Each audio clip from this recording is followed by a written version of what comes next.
Voice studio, গল্পে হারিয়ে যান প্রতিনিয়ত। আজ অষ্টমবারের মতো পাত্রপক্ষ অনিকে রিজেক্ট করে চলে গেল। চলে যাওয়ার সময় পাত্রর মা মলের মুখ করে বললেন, আমরা খুব শীঘ্রই জানাবো। অরিন জানে এই শীঘ্রই সময়টা আর কখনোই আসবেন না। অরিনের মা হালিমা বেগম হাল ছেড়ে দিয়ে বললেন, আর সম্ভব না, মেয়েকে ঘরের খুঁটি বানিয়ে রাখতে হবে। অরিনের কান্না পেয়ে গেল অজান্তেই। মা এভাবে কেন বললেন? অরিনের বয়সটাই বা কি? মাত্র 20-এ পা রেখেছে। এই বয়সে তো বিয়ের জন্য সেই সীমানা নয়। আর যে পাত্র কেবল গায়ের রং দেখে পাত্রে রিজেক্ট করে চলে যায়, তাদের অরিন মানুষই বলে মনে করে না। প্রত্যেকবার পাত্রপক্ষ চলে যাওয়ার পর বাড়িতে শোক দিবস শুরু হয়। মা হতাশ মুখে বসে থাকেন, যেন কেউ মারা গেছে। আজও তাই হলো। তবে আজকে নতুন যেটা যোগ হয়েছে, মা একটু পর পর মুখে আঁচল চেপে কাঁদছে। এত কিসের কষ্ট তার? অরিন তো মেয়ে হয়েও ছেলের কাজ করে, ভার্সিটির ক্লাস শেষ করে 6টা টিউশনি সামলায়, মোট 12,000 টাকা ইনকাম হয়। সংসারের সকল দায়িত্ব তার কাঁধে। ছোট বোনদের স্কুলের বেতন দিতে হয়, মাসে মাসে মানুষের ধারে শোধ দিতে হয়। তাদের সংসারে এমন কোনো মাস নেই যে মাসে ধার নেওয়া হয়নি। মা কোমরের ব্যথার জন্য কাজ করতে পারে না, আলাদা একজন বোয়া রাখতে হয়। অরিন চেষ্টা করে টিউশনি বাড়াতে, কিন্তু সময় পায় না। বেশি বেতনের টিউশনিও জোগাড় হয় না। তাদের মতো অজপড়া গায়ে থেকে এর চেয়ে বেশি বেতনের টিউশনি পাবার স্বপ্ন দেখাও পাপ। আগে অরিনদের অবস্থা এত খারাপ ছিল না। বাবার মৃত্যু আর ভাইয়ের অ্যাক্সিডেন্টের পর জীবনে অন্ধকারের ঢল নামলো। মা অনেক দিন কোনো কথা বলতে পারলেন না, বিছানায় পড়ে রইলেন। সুস্থ সবল যুবক ছেলে হারানোর শোকে সহজে কাটানো যায় না। অরিন ভার্সিটি যাওয়ার সময় তারিন আর জেরিনকে স্কুলে ড্রপ করে যায়। আজও তাই করলো। তারিন জেরিন ক্লাস 2-এ পড়ে, দুজন যমজ। অরিনের গায়ের রং কালো হলেও দুই বোন ফর্সা হয়েছে। অরিন এইভাবে স্বস্তির নিঃশ্বাস ছাড়ে যে ওদের বিয়ে দিতে মায়ের কোনো অসুবিধা হবে না। স্কুলের গলি পার হওয়ার সময় চায়ের দোকান থেকে হাসান ভাই ডাকলেন, এই যে অরিন, শুনে যাও। অরিনকে অনিচ্ছায় থামতে হলো। হাসান ভাই মানুষটা ভালো, কিন্তু ইদানিং তিনি অরিনের দিকে অন্যরকম নজরে তাকাচ্ছেন। রাস্তায় দেখা হলেই কারণে অকারণে দাঁড় করিয়ে কথা বললেন, রাজুক ভঙ্গিতে হাসবেন। অরিনের ভীষণ অস্বস্তি হয়। এই মানুষটাকে সে পছন্দ করে না, কিন্তু এই কথা মুখের উপর বলাও যায় না। মা একবার অনেক অসুস্থ হয়ে পড়ায় অরিন হাসাদের থেকে 26,000 টাকা দাঁড় করেছিল। মাকে হসপিটালে ভর্তি করানো জরুরি ছিল। এই টাকার শোধ দিতে পারলে হাসান ভাইয়ের সাথে কথা বলা বন্ধ করা সম্ভব, কিন্তু এত টাকা শোধ অরিন কোত্থেকে দিবে? তাই যতদিন টাকার ব্যবস্থা না হচ্ছে, হাসান ভাইয়ের সঙ্গে খারাপ ব্যবহার করা যাচ্ছে না। অরিন হাসি মুখে ঘুরে তাকায়। কি ব্যাপার হাসাদ ভাই? যাচ্ছ কোথায়? এই তো ভার্সিটি যাচ্ছি। ও আচ্ছা, চলো আমি রিক্সা ডেকে দেই। রিক্সা লাগবে না, আমি হেঁটে যাবো। এত দূর হেঁটে যাবে? বলো কি, পা ব্যথা করবে তো? প্রতিদিন হেঁটেই যাই, আমার অভ্যেস আছে, তাই সমস্যা হবে না। হাসাদ গম্ভীর মুখে কিছু একটা চিন্তা করে বলল, আমি ভাবছি খুব শীঘ্রই একটা বাইক কিনবো। এরপর তোমাকে আর কষ্ট করতে হবে না, রোজ বাইকে করে ভার্সিটি যেতে পারবে। অরিনের গা জ্বলে উঠল, কিন্তু সে শুধু হাসলো, কোনো জবাব দিতে পারল না। দারিদ্রতা মানুষকে মাঝে মাঝে বোবা বানিয়ে দেয়। ক্যান্টিনে বসে শুকনো রুটি চিনি দিয়ে খাচ্ছিল অরিন। দূর থেকে সেই দৃশ্য দেখে ইলমির এত মায়া হলো। দুটো ফ্রাইড রাইস অর্ডার দিয়ে সে অরিনের সাথে বসলো। অরিনের হাত থেকে খাবার কিনে নিয়ে নিজে খেতে লাগলো। দেখি তো কি এনেছিস। অরিন আড়ষ্ট কণ্ঠে বলল, তেমন স্পেশাল কিছু না, রুটি আর চিনি। সকালে মা অসুস্থ ছিল, তাই রান্না করতে পারিনি। রাতের বেঁচে যাওয়ার রুটি নিয়ে আসতে হয়েছে। খুব মজা। ইলমিন কত স্বাচ্ছন্দ্যে খাচ্ছে।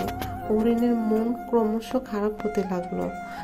চূড়ান্ত মন খারাপ হলো যখন দেখলো ইলমি তার জন্য ফ্রাইড রাইস অর্ডার করেছে। অরিন সাথে সাথে বলল, আমার খিদে নেই। একটা থপ্পড় দেব, তোকে ছাড়া একা একা কিছু খেয়েছি কখনো? অরিনের কেঁদে ফেলতে মন চাইলো। সবসময় ইলমিই কেন তার জন্য করবে? সে সে তো ইলমির জন্য আজ পর্যন্ত কিছুই করতে পারেনি। নিজের বাড়িতে এনে ইলমিকে ভালো মন্দ কিছু খাওয়াতেও পারেনি।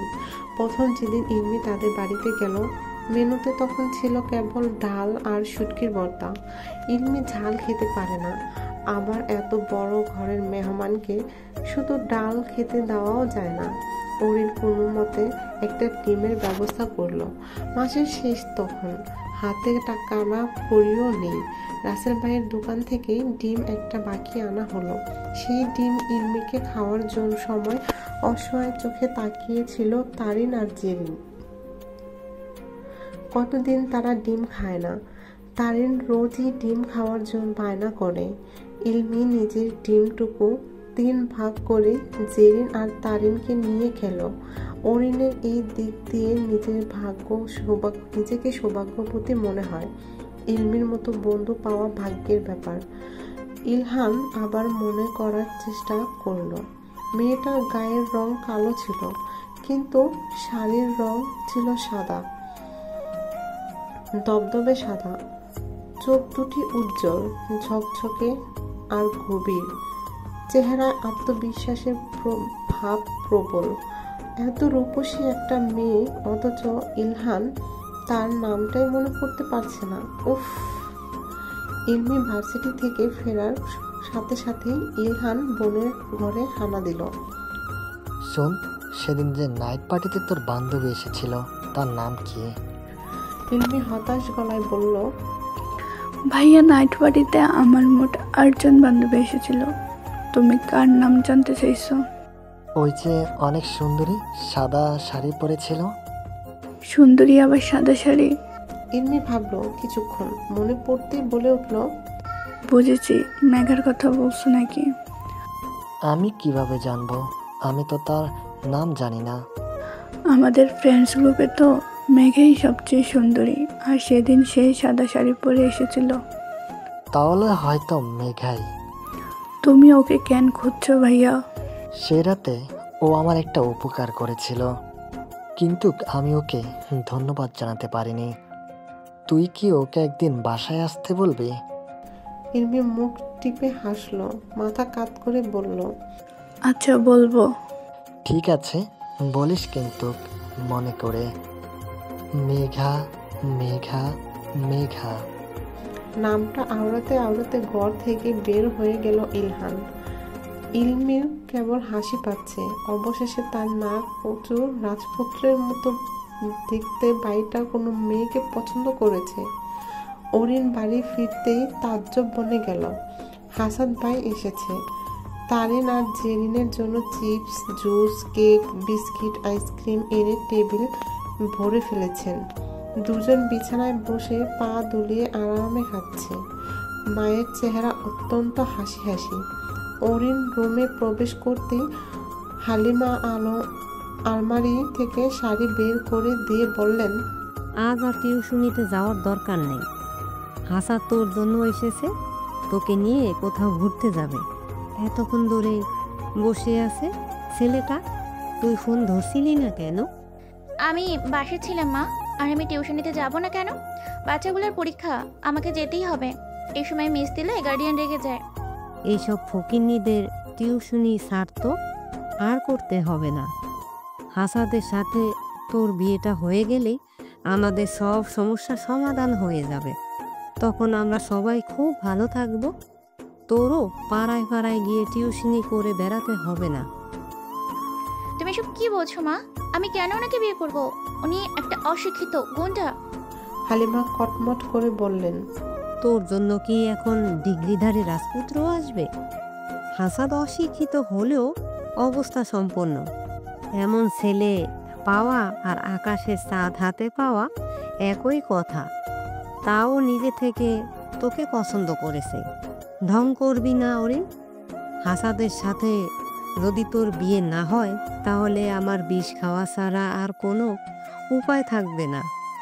হালিমা শাড়িটা বিছানায় ছুঁড়ে দিয়ে চলে গেলেন। অরিন সাথে সাথে মুখ চেপে ধরল। তার দুই চোখ দিয়ে গড়গড় করে জল পড়ছে। এক সময় ভাবলো হাসান ভাইয়ের সাথে বিয়েটা হলে মন্দ কি। হয়তো অরিন কোনো দিন সুখী হতে পারবে না, কিন্তু মাথা থেকে ধারের বোঝা নামবে।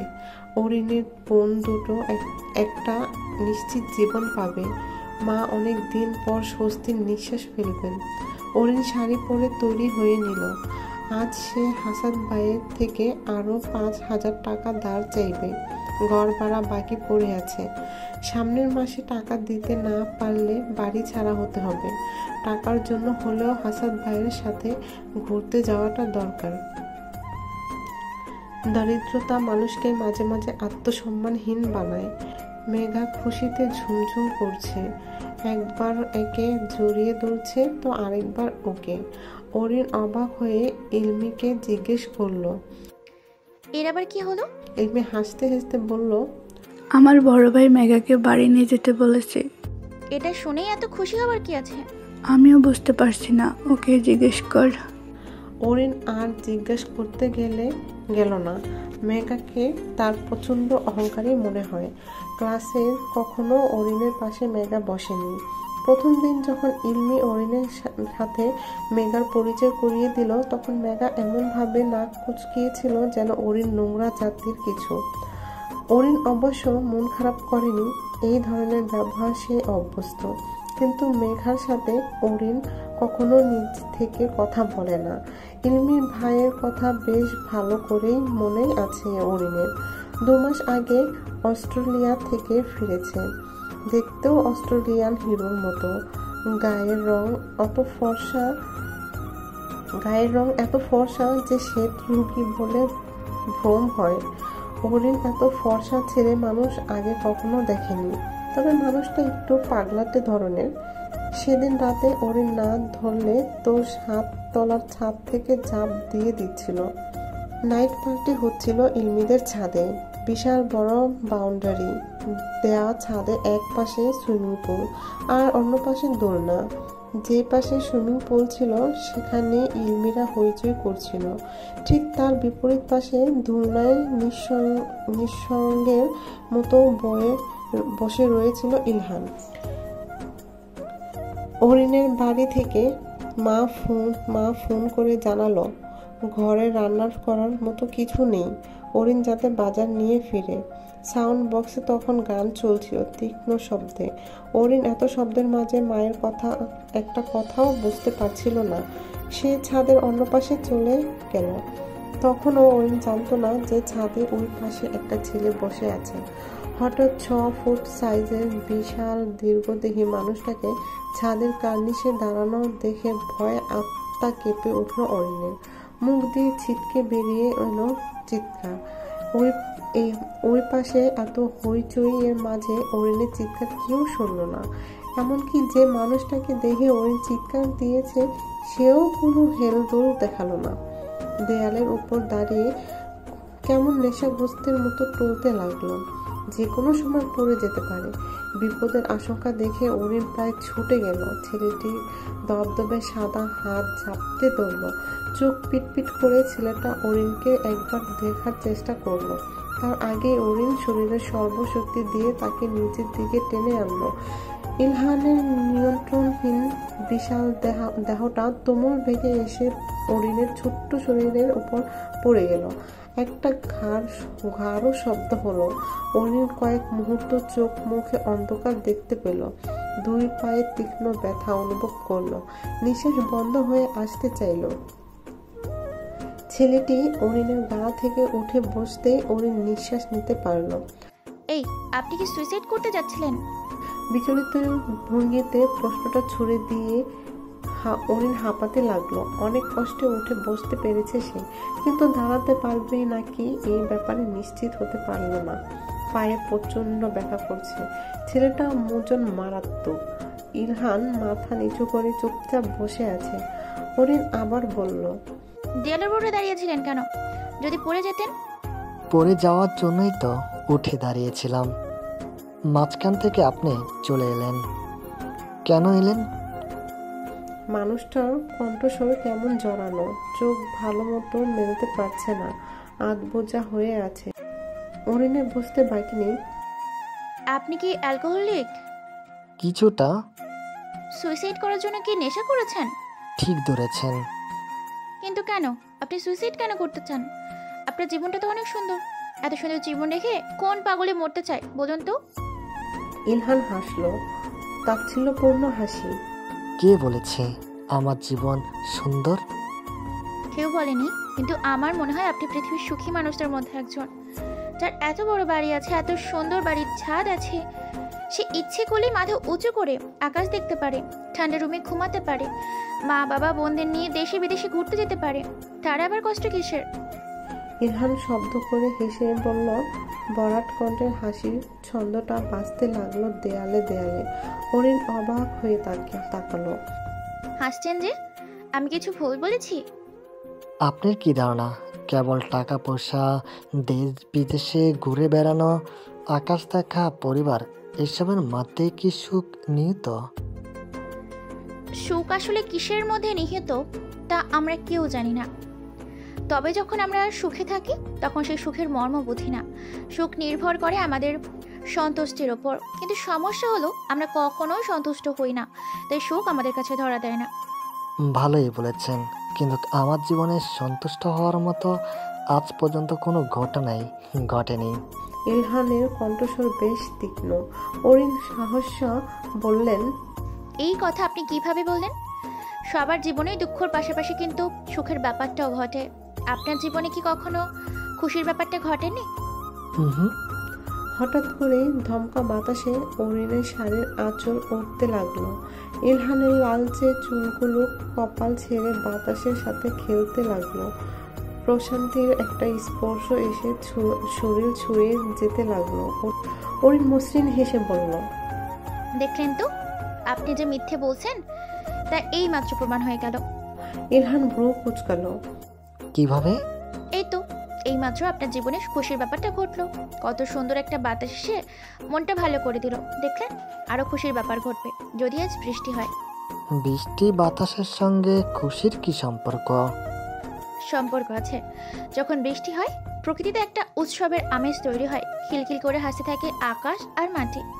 তাদের হাসিতে ঝনঝন করে শব্দ তৈরি হয়। পরিবেশ শীতল হয়ে ওঠে, স্নিগ্ধ একটা আওয়াজ ছড়িয়ে পড়ে। কখনো বৃষ্টির সময় জানালা আটকে দিয়ে বাইরে হাত বাড়িয়ে বৃষ্টির ফোঁটা স্পর্শ করার চেষ্টা করেছেন, অথবা জানলার মুখ বাড়িয়ে বৃষ্টি পান করেছেন। বৃষ্টি পান করার জিনিস নয়, পলিউশন থাকতে পারে। আপনি যেটা পান করেছেন সেটা হলো বৃষ্টির পলিউশনে হাজার গুণে ভালো। এখন শুনুন আমার কথা। মানুষের বড় বড় সুখগুলো ছোট ছোট জিনিসে লুকানো থাকে। আমরা যেটা বুঝতে পারি না বলে সুখ আমাদের কাছে ধরা দেয় না। আপনি বলছেন আপনার জীবনে নাকি কখনো সুখের ব্যাপার ঘটেইনি, সবসময় দুঃখ ব্যাপারটাই ঘটেছে। আচ্ছা, সত্যি কথা বলুন তো, আপনি কি কখনো প্রিয়জনের মৃতদেহর কাছ থেকে দেখেছেন? ইলহান অদ্ভুতভাবে মাথা ঝাঁকালো। সে দেখেনি। অরিন হেসে বলল, একটা সুন্দর ভরা সংসারে হঠাৎ করে হাহাকার বয়ে যেতে দেখেছেন? মা অসুস্থ, চিকিৎসার জন্য অনেক টাকা দরকার, কিন্তু টাকা নেই। সেই টাকার জন্য আত্মসম্মান বিসর্জন দিয়ে নিজের জীবনে দেখা সবচেয়ে নিকৃষ্ট মানুষের হাতে হাত পেতেছেন। ইলহান এই পর্যায়ে জবাব দিল না। অরিন নিজেই বলে যেতে লাগলো, ছোট বোন বায়না করলো খাবারের জন্য, কিন্তু ঘরে কোনো খাবার নেই। প্রচন্ড খিদে পেটে নিয়েও সেই ঘুমিয়ে পড়ল। তখন তার ঘুমন্ত মুখের দিকে চেয়ে বুকে মোচড় দিয়েছে, ডুকরে কেঁদে উঠেছেন। যখন কাউকে বিশ্বাস করা যায় না, জীবনটাকে তখন নিশ্চল হয়ে যেতে দেখেছেন। বিপদের সময় পরিচিত মানুষগুলোর রূপ বদলানোর মতো ভয়াবহতা অনুভব করেছেন। তখন বিশ্বাস ভেঙে যায়। ভাঙা বিশ্বাস কখনো জোড়া লাগে না।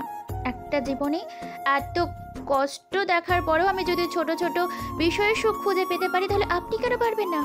আপনি কি আমার চেয়েও দুঃখী মানুষ? ইলহান বিস্মিত স্বরে বলল, আপনার জীবনে এত ক্রাইসিস? এসব তো কিছুই না, আরো কত ভয়ঙ্কর ঘটনা আছে। শুনলে আপনার মন খারাপ হবে, তাই না শোনাই ভালো। কিন্তু বিশ্বাস করুন, আমার না কখনো মন মরে যেতে ইচ্ছে করেনি। সবসময় বাঁচতে চেয়েছি, একটা সুন্দর জীবনের স্বপ্ন দেখেছি। এই নিষ্ঠুর দুনিয়ায় এত কষ্ট নিয়ে আমরা কেন বেঁচে থাকি? সুখের আশায়। সেই সুখ যখন সত্যি এসে ধরা দেয়, তখন সেই দুঃখের স্মৃতিতে ডুবে থাকে, মুষড়ে পড়ে। আর মরে যেতে ইচ্ছে, সে তো মহা বোকা, বড় আহাম্মক। একটা কথা সবসময় মনে রাখবেন, মরে যাওয়া মানেই হেরে যাওয়া। ভৃতুরা মরে যেতে চায়, আর সাহসিকতারা চায় বাঁচতে। ইলহান মাথা নিচু করে ভাবল, অরিনের থেকে তার জীবনের কষ্ট অনেক কম, এবং অরিনের কষ্টের কাছে তার নিজের কষ্ট কোনো কষ্টই না। এইভাবে নেশার ঘরে মরে যাওয়ার সিদ্ধান্ত নেওয়া ভুল হয়েছে, অনেক বড় ভুল। ভাগ্যিস মেয়েটা এসেছিল, নয়তো ইলহান বুঝতো কি করে যে সে কত বড় ভুল করতে যাচ্ছিল। হঠাৎ ঝিমঝিমিয়ে বৃষ্টি নামলো। বহুদিন পর বৃষ্টিতে গা ভিজালো ইলহান। 2 হাত প্রসারিত করে মেলে দিল, চোখ বন্ধ করে বৃষ্টির শীতলতা অনুভব করলো। আসলেই তো ভীষণ সুখ। মনে হচ্ছে যেন বৃষ্টি নয়, আকাশ থেকে স্বর্গ বর্ষণ হচ্ছে। অরিন লাফ ঝাঁপ শুরু করলো। তার চঞ্চলতা দেখে ইলহানের মন ভরে উঠল। সামান্য বৃষ্টি মানুষের মনে এত আনন্দ এনে দিতে পারে। চঞ্চলা স্নিগ্ধা উজ্জ্বল হাসি মেয়েটাকে ইলহান বিভোর হয়ে দেখছিল। ছাদে তখন কেবল তারা দুজনই, বাকিরা বৃষ্টি দেখে কবেই নিচে নেমে গেছে। অরিনের কথা তাদের খেয়ালই নেই। অরিন মুখের লেপ্টে থাকা চুলগুলো 2 হাতে সরিয়ে দিচ্ছিল, চোখ বন্ধ করে বৃষ্টির ফোঁটায় চেহারা ভেজাচ্ছিল। প্রতিটা দৃশ্য ইলহানের হৃদয়কে খঞ্জরের মতো ধারালো আঘাতে ক্ষতবিক্ষত করে দিচ্ছিল। ইলহানের মনে হলো এই কম ক্ষতবিক্ষত সে 1000 বছর ধরে হতে পারবে। আফসোস হলো ভীষণ। ইচ্ছে করলো হাত দিয়ে অরিনের গাল ছুঁয়ে দিতে। হঠাৎ বজ্রপাতের শব্দে ঘোর কাটলো দুজনেরই। অরিন তাড়াহুড়া করে বলল, আল্লাহ, আমাকে তো বাড়ি যেতে হবে, রাত 10টা বেজে গিয়েছে। অনেক উপদেশ দিলাম, আপনি প্লিজ আর কখনো সুইসাইড করতে যাবেন না। এটা খুব খারাপ একটা জিনিস, মনে থাকবে? ইলহান মনে মনে বলল, সবসময় মনে থাকবে। অরিন ইলহানের উত্তরের অপেক্ষা না করে ছাদ থেকে দৌড়ে বেরিয়ে গেল, কিন্তু ইলহান দাঁড়িয়ে রইল। অনেকক্ষণ ধরে বৃষ্টিতে ভিজল, তার সর্দি লেগে গেল। পরদিন সকালে জ্বর এসে টনসিল ফুলে গেল। মা কেঁদে কেটে ঘরে ডাক্তার ডেকে এনে একটা হুলস্থুল কাণ্ড বাঁধালো। মেঘার ঠোঁট থেকে হাসি যেন নামছেই না। চোখ বড় করে মাথা দুলিয়ে দুলিয়ে খুব আগ্রহ নিয়ে সে বান্ধবীদের সাথে ইলমিদের বাড়ির নাইট পার্টির গল্প করছে। তবে মেঘার গল্পের প্রধান হিরো যে ইলহান, সেটা তার মুখে দেখেই বোঝা যাচ্ছে। তার চেহারায় তুমুল একটা উল্লাসী ভাব ঝিকমিক করছে, চোখের দৃষ্টি চকচক করছে। জানিস, ইলমি ভাই অস্ট্রেলিয়া থেকে হাই স্টাডি কমপ্লিট করে এসেছে। দেখতে রাজপুত্রের চেয়েও কম নয়। ইলমি যতটা সুন্দর, তার চেয়েও 10 গুণ বেশি সুন্দর তোর ভাই। এত সুন্দর একটা মানুষকে যে কিভাবে হয়, প্রথম দেখাতেই আমি পুরো ফিদা হয়ে গেছি। আমার মনে হয় যে কোনো সাধারণ মেয়ে তাকে দেখা মাত্রই ফিদা হয়ে যায়। আমার তো এখনো বুকের মধ্যে কেমন ধপধপ করছে। রুবি গালে হাত রেখে বলল, কিন্তু ইলহাম ভাইয়া হঠাৎ তোকে কেন বাড়িতে ডাকলো? মেঘার চেহারায় লাজুক আভা প্রকাশ। সেটা আমি কিভাবে বলবো?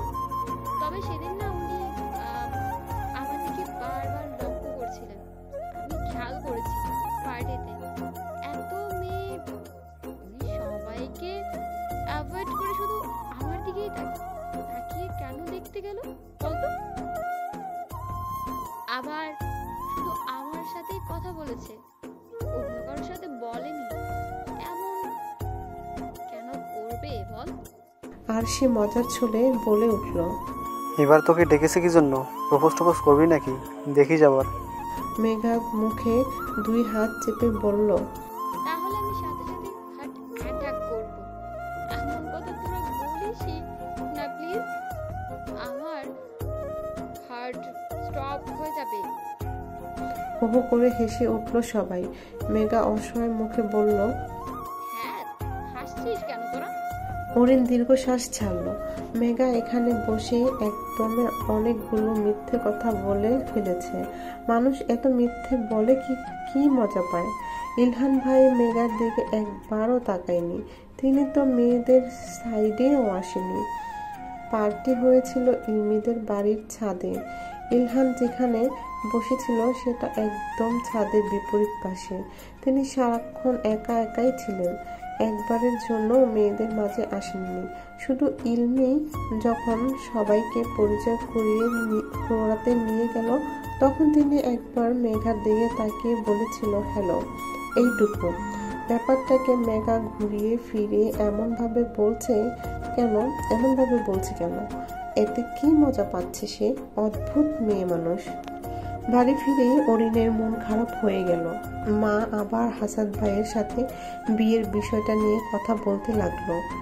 অথচ অরিন কালকেই বলেছিল মরে গেলেও হাসান ভাইকে বিয়ে করবে না। গতকাল লোকটির সাথে ঘুরতে গিয়ে একটা জঘন্য ঘটনা ঘটেছে। রিকশায় ওঠার পর বারবার কাঁধে আর কোমরে হাত দিয়েছিল হাসান ভাই। রিকশাওয়ালাকে বলল হুডি তুলে দিতে। অরিন ইতস্তত করে বলল, হুড তুলতে হবে না। কেন তুলতে হবে না? বাইরে কত রোদ, তোমার কষ্ট হবে। বারণ করা সত্ত্বেও তিনি হুডি উঠালেন। অরিনের প্রায় দম আটকে আসছিল। সে দুবার বলল, হাত সরান প্লিজ। হাসান ভাই কোনো জবাব দিল না। অরিন চিৎকার করে কাঁদতে মন চাইল। রিকশা থামল একটি আবাসিক হোটেলের সামনে। অরিনের চেহারা প্রায় রক্তশূন্য হয়ে গেল। কাঁপা কাঁপা গলা প্রশ্ন করল, আমরা এখানে কেন এসেছি? হাসান অরিনের কাঁধে হাত জড়িয়ে বলল, ভেতরে চলো, তোমার সাথে কথা আছে। অরিন সাথে সাথে হাত সরিয়ে দিল। কঠিন গলায় বলল, আমি আপনার সাথে ভেতরে যাব না। হাসানের চেহারায় বিরক্তি, তবুও নরম হেসে বলল, কেন? আহা চলো না। তুমি না 5,000 টাকার কথা বলেছিলে, দেখি ব্যবস্থা করতে পারি কিনা, আসো। অরিনের কান্না পাচ্ছে। মানুষটাকে আলাদা ভেবেছিল সে, কিন্তু এখন মনে হচ্ছে উনি সাইফুল আঙ্কেলের চেয়েও বাজে। অরিনের ইচ্ছে করলো চিৎকার করে বলতে, আমি কোনো বেশ্যা না যে টাকার লোভ দেখে আমাকে রুমে নিয়ে দরজা দিতে পারবেন। কিন্তু অরিন কিছু বলতে পারল না। তার ডাগর চোখ দুটি ভিজে আসছিল, কণ্ঠ কেঁপে আসছিল, চারপাশে ঝাপসা দেখতে শুরু করলো। হাসান বলল, কি হয়েছে অরিন? দেখো, প্রয়োজন আমাদের সবারই আছে, এত ন্যায় অন্যায় ভাবলে চলে না। আমি তোমার ভালোর জন্যই বলছি। তোমার হাতে এখন দুটো অপশন। বাড়ি ফিরে গেলে তুমি 5,000 টাকা পাবে না, বরং আরও 24,000 মিলিয়ে মোট 31,000 টাকা জোগাড় করতে হবে। আর যদি আমার সাথে ভেতরে যেতে পারো, তাহলে তোমাকে আর পেছনে ফিরে তাকাতে হবে না। তোমার পুরো জীবন আমি গুছিয়ে দেব। তোমাকে আমি বুদ্ধিমতী মনে করি। আশা করছি তুমি নিজের ভালো বুঝবে। অরিন মনে মনে বলল, আপনি একটা জঘন্য পচা গন্ধযুক্ত নর্দমার কিড। অরিনকে চলে যেতে দেখে বিস্মিত হলো আসাদ। সে ভাবেনি যে অরিন তার প্রস্তাব এইভাবে প্রত্যাখ্যান করবে। ভীষণ বিরক্ত লাগলো। পান্তা খেতে নুন পায় না, তার আবার এত ভাব কিসের? হাসাদ অরিনের পাশে হাঁটতে হাঁটতে বলল, বোকামি করো না অরিন, মানুষের জীবনে সুযোগ একবারে আসে। অরিনের খুব ইচ্ছে করলো হাসান ভাইয়ের গালে একটা চড় মারতে, শক্ত একটা চড় মারতে, কিন্তু পারল না। এই চড়টার পরিবর্তে সময়ের জন্য তোলা থাকুক। 26,000 টাকা তার মুখের উপর ছুঁড়ে মারার পর না হয় অরিন চড়ের সঙ্গে একদলা থুতু উপহার দেবে। এই যে মামা, এদিকে আসুন। রিকশা ডেকেই অরিন উঠে পড়ল। হাসাদ রিকশা ধরে দাঁড়িয়ে রইল। ধীর গলায় বলল, অরিন, আরেকবার ভেবে দেখো। অরিন গরম কণ্ঠে বলল, রিকশা ছাড়ুন, নয়তো কিন্তু আমি চিৎকার করব। অরিনের রক্তিম চেহারা দেখে হাসাদের ভয় হলো। রিকশা ছেড়ে দিল সে। অরিন কাঁদতে কাঁদতে ছোটবেলার কথা মনে করলো। এমন একটি ভয়ঙ্কর সময় তার জীবনে আরো একবার এসেছিল। সাইফুল আঙ্কেল প্রায় তাদের বাড়িতে আসতেন। অরিনদের প্রতিবেশী ছিলেন তিনি। আদর করার বাহানায় বাজেভাবে অরিনকে স্পর্শ করতেন। অরিন মায়ের কাছে অভিযোগ করেছিল, অথচ মা তার কথা বিশ্বাসই করল না। বলাই বাহুল্য যে তখন সাইফুল আঙ্কেলের সাথে অরিনদের খুব ভালো সম্পর্ক ছিল। তিনি বিভিন্ন সময় অরিনদের উপকারে এসেছেন। আর কিছুদিন আগে যখন মা অসুস্থ হলো, আত্মীয় স্বজনদের মধ্যে কেউ এগিয়ে এলো না। সাইফুল আঙ্কেল মাকে হসপিটালে ভর্তি করিয়েছেন, হসপিটালের বিল দিয়েছেন, তার বাড়ি নিয়ে অরিনদের খাওয়া দাওয়া ব্যবস্থা করেছেন। যেই লোকটিকে ছোটবেলা থেকে অরিন ঘৃণা করে এসেছে, নিরুপায় হয়ে তারই সাহায্য হাত পেতে গ্রহণ করতে হয়েছে। এর চেয়ে বাজে অনুভূতি কারো জীবনে আর কি হতে পারে? অরিন বাড়ি ফিরে এলো। হালিমা অরিনকে দেখে ভ্রু কুঁচকে বললেন, কি রে, এত তাড়াতাড়ি চলে এলি যে? অরিন জবাব না দিয়ে নিজের রুমে ঢুকে গেল। হালিমাও পিছন পিছন এলেন। আগ্রহপূর্ণ কণ্ঠ বললেন, বিয়ের ব্যাপারে কোনো কথা হলো? কি বললো হাসান? অরিন রাগী স্বরে বললেন, মা, তুমি আর কখনোই আমাকে হাসাদ ভাইয়ের ব্যাপারে জিজ্ঞেস করবে না। আমি মরে গেলেও তাকে বিয়ে করব না। অরিন দরজা আটকে কাঁদতে বসলো। হালিমা সেই কান্নার আওয়াজ শুনলেন না, রাগে গজগজ শুরু করলেন, যেন অরিন ভীষণ অপরাধ করে ফেলেছে। অরিন আলমারি খুলে দুটো ভারী স্বর্ণের দুল বের করলো।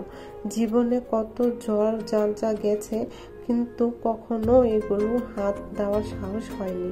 বাবা এই দুলগুলো বানিয়ে রেখেছিলেন অরিনের বিয়ের জন্য। আজ অরিন সিদ্ধান্ত নিয়েছে এগুলো বিক্রি করে দেবে। হাসান ভাইয়ের 26,000 টাকা সুদ না দেওয়া পর্যন্ত তার গায়ের রক্ত ঠান্ডা হবে না। ইলহান আয়নায় দাঁড়িয়ে চুলটা আবার গুছিয়ে নিল। তাকে দেখতে ভালো লাগছে তো, নাকি একটু শেভ করবে? ইলমিকে জিজ্ঞেস করলে হয়। ইলমি রুমের দরজায় ঢোকা দিতেই সে বলল, কে, ভাইয়া নাকি? বুঝলি কিভাবে? ইলমি হাসলো। আজকে ভাইয়া কম হলেও 10 বার তার রুমে এসেছে, শুধু মেঘা কখন আসবে এটা জিজ্ঞেস করার জন্য।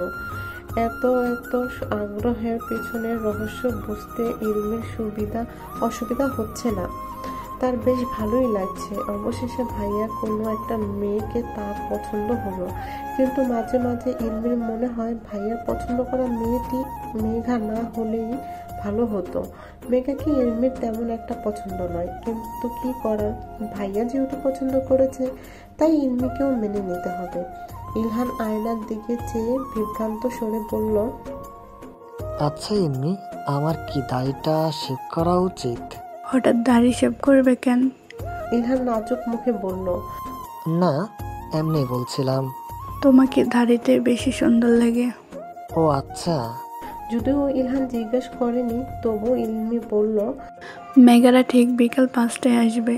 5টা বাজতে মাত্র 30 মিনিট বাকি। ইলহানের সাদা চেহারায় গোলাপি আভা জমে উঠল। বিব্রত কণ্ঠে বলল, আমি কি তোকে জিজ্ঞেস করেছি?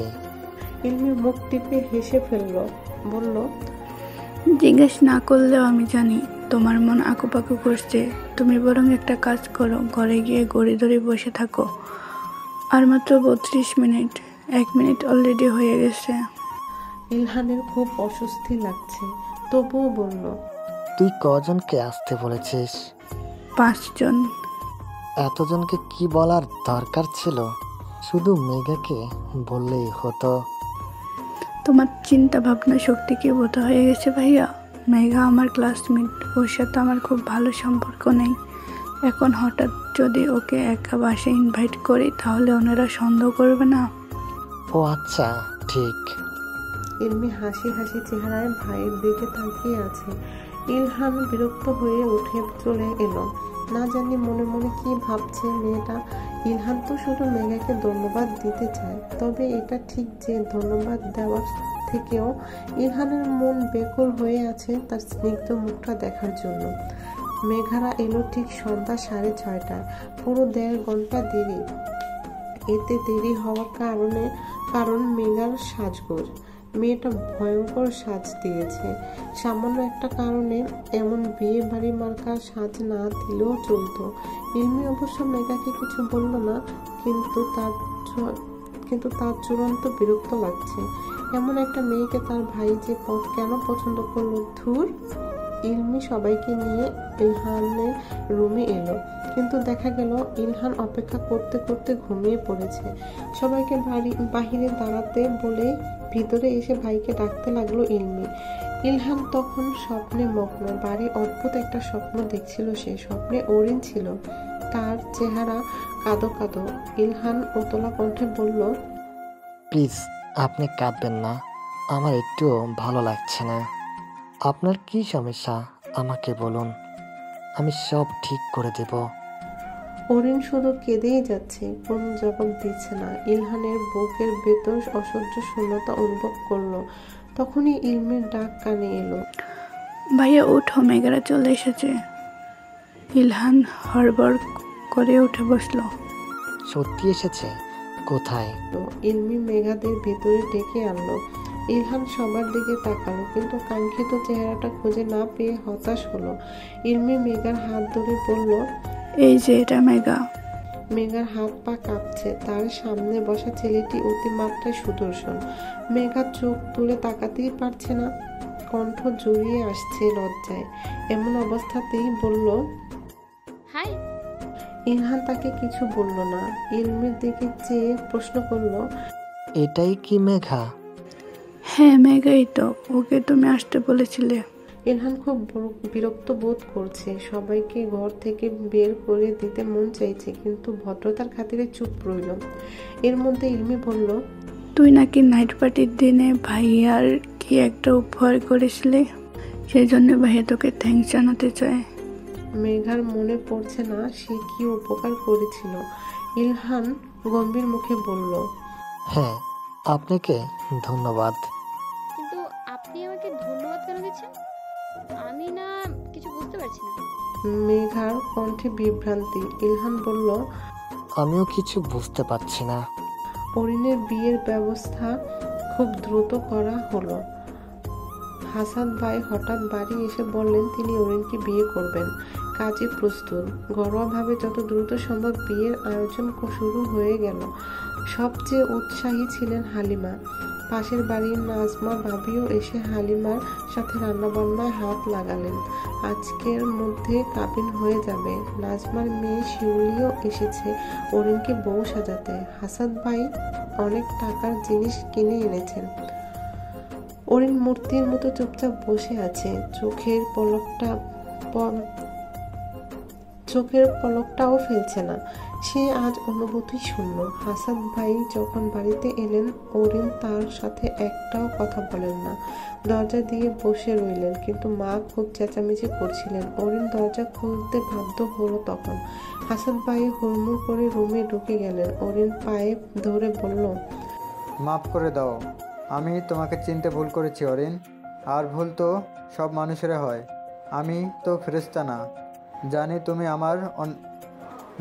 তুমি আমার উপর অনেক রেগে আছো। তোমার রাগ ভাঙানোর জন্যই এত আয়োজন। আমি কিন্তু তোমার কাছে এখন কোনো অন্যায় আবদার করছি না। বিয়ের পবিত্র বন্ধন, আশা করি এতে তোমার কোনো আপত্তি থাকবে না। অরিন থতমত মুখে বললেন, আমি আপনাকে বিয়ে করব না হাসাদ ভাই, আপনি চলে যান। লজ্জা থাকলে আপনার এই কুকুরের মতো চেহারা নিয়ে আর কখনো আমার সামনে আসবেন না। কথাটি অরিন খুব উচ্চ স্বরে বলেছিল। মা শুনতে পেলেন রান্নাঘর থেকে। সাথে সাথে তেড়ে এসে অরিনের গালে একটা কষিয়ে চড় মারলেন। অভদ্র মেয়ে, তোকে আমি এইভাবে মানুষকে অপমান করা শিক্ষা দিয়েছিলাম? থাক খালাম্মা, মাথা গরম করবেন না। অরিন না বুঝে বলেছে, আমি কিছু মনে করিনি। হালিমা নরম গলায় বললেন, আমার মেয়ের হয়ে আমি তোমার কাছে ক্ষমা চাইছি। অরিন বাথরুমে চলে গেল। কল ছেড়ে কাঁদতে বসলো। একটু পরেই হালিমা এসে আদেশ করলেন, দরজা খোল অরিন, শিউলি তোকে সাজাতে এসেছে। যদি তুই এই বিয়ে না করিস তাহলে তারিন আর জেরিনকে নিয়ে আমি বিষ খেয়ে মরব। আর কত জ্বালাবে আমাদের। তোর এই বিয়েটা যে কত জরুরি সেটা কি বুঝতে পারছিস না? নাকি আমাদের ভালোটাই তুই সহ্য করতে পারিস না? অরিন দরজা খুলে কাঁদতে কাঁদতে বলল, তুমি জানো কেন আমি হাসাদ ভাইকে বিয়ে করতে চাই না? তিনি সেদিন আমাকে ঘুরতে নিয়ে যাবার নাম করে আবাসিক হোটেলে নিয়ে গিয়েছিল। আমাকে যখন প্রস্তাব দিয়েছেন, এই রকম একটা অমানুষকে আমি বিয়ে করব? তুমি যদি বলো এত কিছুর পরেও বিয়ে করতে, তাহলে আমি করব। হালিমা অবাক হয়ে চেয়ে রইলেন। একটু পর বললেন, তার উদ্দেশ্য খাওয়া হলে সে নিশ্চয়ই তোকে বিয়ে করতে আসতো না। ভুল মানুষেরই হতে পারে। কেউ নিজের ভুল বুঝতে পেরে ক্ষমা চাইলে তাকে ক্ষমা করা উচিত। মায়ের উত্তর অরিনকে স্থবিরভূত করে দিল। আর তর্কে জড়ানোর আগ্রহ পেল না সে। মায়ের পুতুলের মতো দুর্ভাগ্যকে মেনে নিল। হঠাৎ করে পুরো জগৎটাকে খুব নিষ্ঠুর মনে হচ্ছিল তার। যেখানে নিজের মাই মেয়ের দুঃখ বুঝল না, সেখানে অন্য কাউকে এই দুঃখের কথা বোঝানো নিতান্তই হাস্যকর। বুকে পাথর চাপা দিয়ে অরিন বিয়ের জন্য তৈরি হচ্ছিল।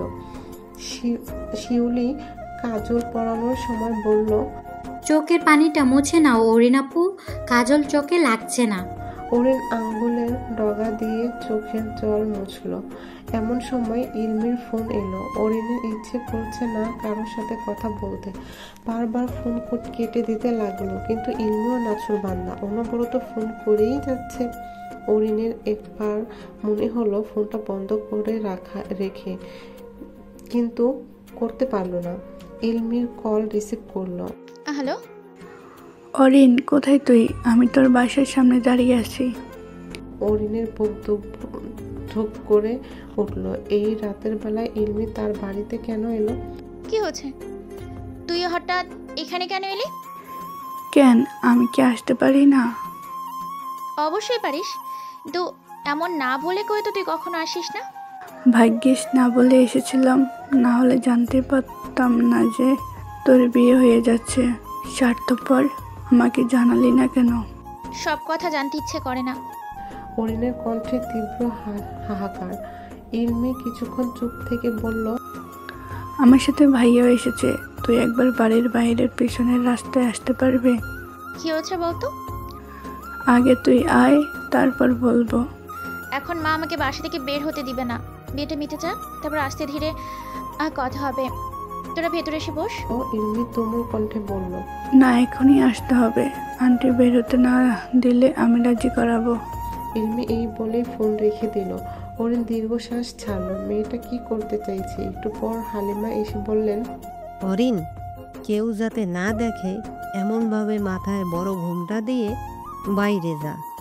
2 মিনিটের মধ্যে চলে আসবি।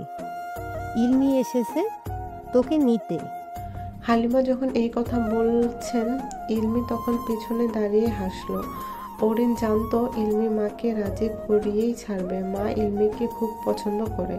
অবশ্য যাদের টাকা পয়সা আছে তাদের সবাইকে মা পছন্দ করেন। আগে তিনি এমন ছিলেন না। ইদানিং অভাবে মায়ের স্বভাব নষ্ট হয়েছে।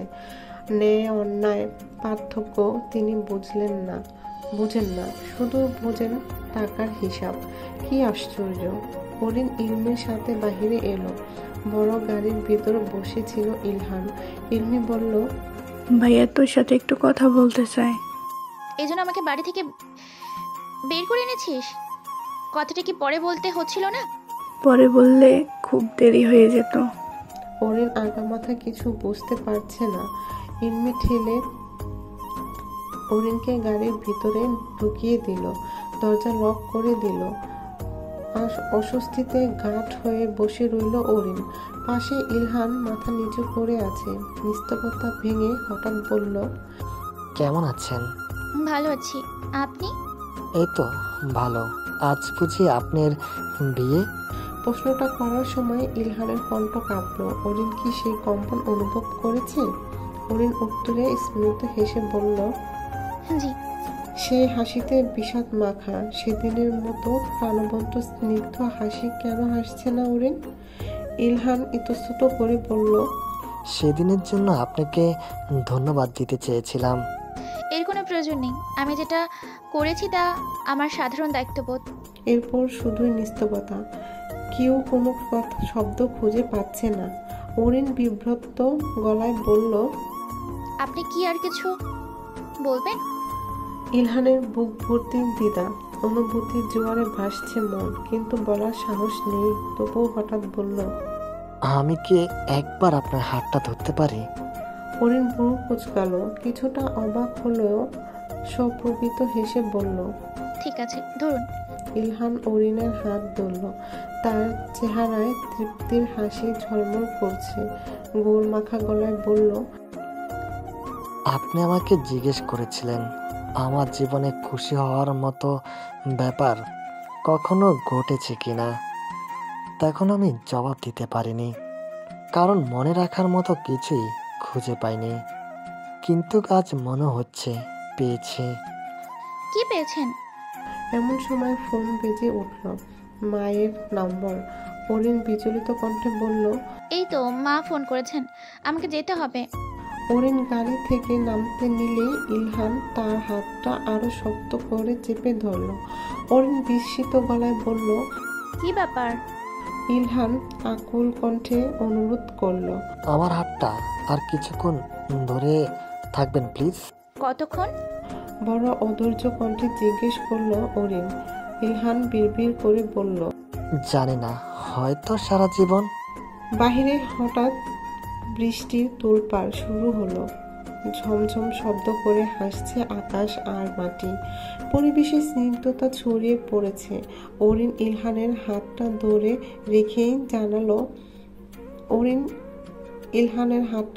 রেখেই জানালা দিয়ে বাহিরে তাকালো। মনে হলো বৃষ্টি নয়, আকাশ থেকে যেন সুখ বর্ষণ হচ্ছে।